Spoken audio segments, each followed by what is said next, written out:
ಅಂತ ವ್ಯೂ ಕಾಣಿಸ್ತಿದೆ. ನೇಚರ್ ಇರತಕ್ಕಂಥ ಯಾವುದೇ ಹೋಲಿಕೆ ಮಾಡಿದ್ರು ಈ ಥರ ವ್ಯೂ ಎಲ್ಲೂ ಕಾಣಲ್ಲ.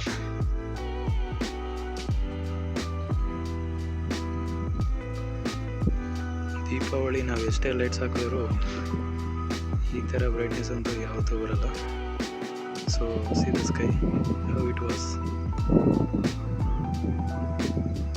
ಫುಲ್ಲು ರಕ್ತ ಇದ್ದಂಗಿದೆ. ಆ ಡಿಸೈನ್ ನೋಡಿದ್ರೆ ಪೇಂಟಿಂಗ್ ಥರ ಅನಿಸುತ್ತೆ. ನನಗಂತೂ ತುಂಬ ಖುಷಿ ಆಗುತ್ತೆ ಈ ಥರ ನೋಡಿದ್ರೆ. ಓ ಮತ್ತು ಮೇಲೆ ನೋಡಿ ಚಂದ್ರ ಕೂಡ ಬಂದಿದೆ ನಮಗೆ. ಓಕೆ ಓಕೆ ಓಕೆ ಓಕೆ ದೇವರಾಣೆಗೂ ಈ ಥರ ವ್ಯೂ ಕಾಣಬೇಕಂದ್ರೆ ಅದೃಷ್ಟ ಇರಬೇಕು. ಎಲ್ಲ ಬ್ಯುಸಿ ಲೈಫಲ್ಲಿ ಈ ಥರ ವ್ಯೂಸ್ ಎಲ್ಲ ಮಿಸ್ ಮಾಡಿಕೊಂಡು ಫೋನು ಅದು ಇದು ಅಂದರೆ ನೇಚರ್ನ ಬ್ಯೂಟಿ ಎಂಜಾಯ್ ಮಾಡೋರೆ ಶ್ರೇಷ್ಠ. I mean is a blessed one.